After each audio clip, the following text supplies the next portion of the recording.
So when I went down to New Jersey this summer, my parents and my sister, they came down with us. My other sister, she was down in Florida though because she goes down to grad school there. Did I tell you about my mom? About the Bonaventure Reads book. Did you read it over the summer? Yes, I did. And what did the book actually mean to you personally?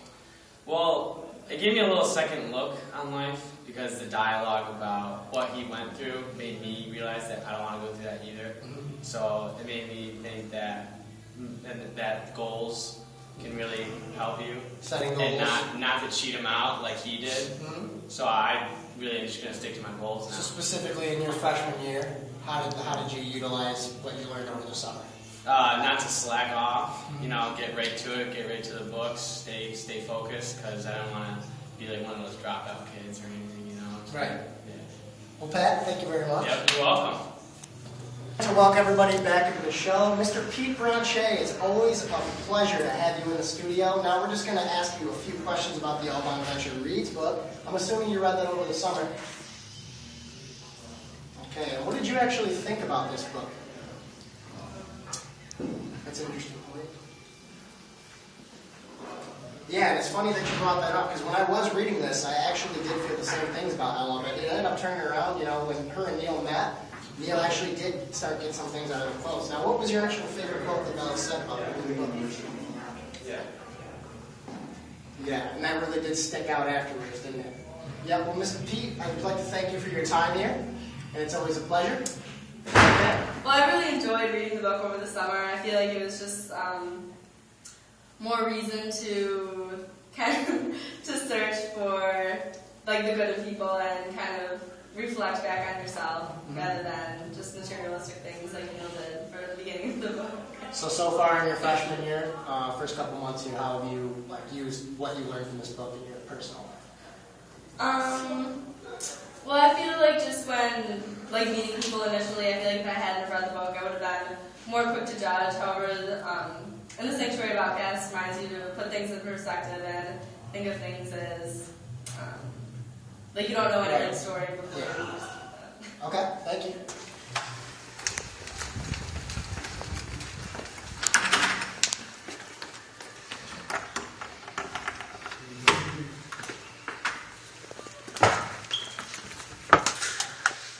Mr. Swirline!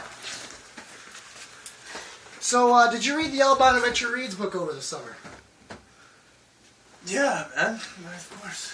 So, If you don't mind, oh, yeah. yeah, no, I wasn't sleeping. Let's go here, guys. A little bit. Yeah, okay. Alright. So, what did this book actually mean to you, in particular? Well, sorry. It, taught me that you can get a second chance in life. You can turn your life around. Neil White, perfect example of that. But, yeah, basically through good deeds, working hard, you can spin things around. Mm-hmm. So, when I was on my way to your room, thinking about how I was going to break into your room, the part of the book that actually stood out to me was when Neil was talking about his family and how he was unsure if he was actually even going to get them back. What did you think when he actually came to campus and talked about a little bit about his family? Well, I thought it was really surprising that his new wife is best friends with his old wife. That was kind of weird for me. Very weird. Don't see that much. Yeah, very odd. Mm-hmm. But I found it. I was touched by the fact that his kids were open to still being part of his life, and his wife encouraged that he would be a big part of their life still. Well, thank you, Mr. Zwirlin. I'm sorry for this interruption. Yeah, no, it's cool. Yeah, it's tuck me in here.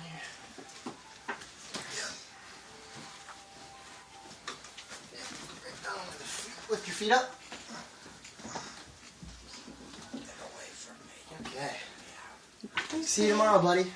So, we've been interviewing people on kind of what they thought about the In the Sanctuary Outcast book, what it kind of means to them as, as they read it. So, can you give me just a little bit of what this book might do as you read it? Well, to be honest, I waited till the last one to read it. But as I was reading it, I decided that the book was still with a deeper level, like thinking, like at the beginning of reading, you would think he's a douchebag or what he did was unreasonable and immoral. And as I read it and like I learned the character of Ella Bounds and when he wanted to change, I realized that the center of it, maybe he really didn't think it was wrong. And what he was doing was just successful, making business successful. At the same time, he fought with greed. So it meant to me more of a personal change and transformation more than anything. Yeah, because he didn't seem like a bad person. He just seemed like he was having, some rough times. Right. So, what really stood out at the end of it all, after the whole plot was unrevealed and you came to campus, after the entire experience that you have had in this book, what has really stood out the most? Well, I can honestly say, after meeting him, after him coming to the GMC class, after the speech at the end, after reading the book, I realized the thing that stood out the most was the character of Ella. I think we all have a person who's like Ella in our life at some point in time who like carries us, helps us through stuff, and makes us personally change, but at the same time, you need that change yourself. You have to go through the 5 stages of change, deny and all of that, to become a better person in life.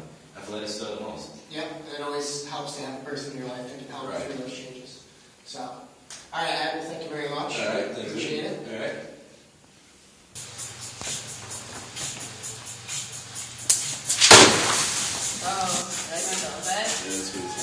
Pretty cool. Yeah.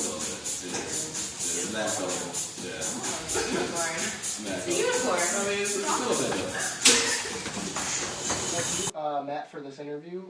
What did you think about the ABR book in the Sanctuary of Outcasts? I enjoyed it a lot.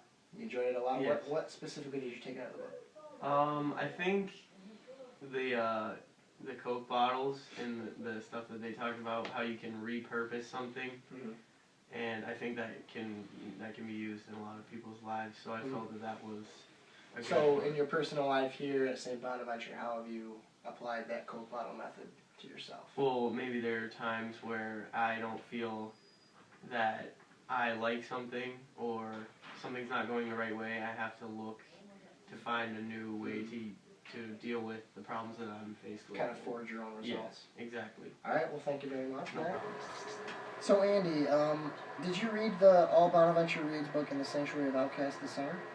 Yeah, I read a little bit of it. Did you enjoy the book? It's a pretty good book. Pretty good book. What specifically did you take out of it? I really like how Neil White, he had to go live with lepers, and how he learned that life gives you tough things and you just got to deal with it, and he made the best of his situation. So that a lot of people have been referring to that example and saying that it makes them not as quick to judge. Would you say that had the same effect on you? Yeah, I guess so. Yeah. So like you see people, they have like background history that you may not know about. What's the question? Andy, thank you very much. Back to the show.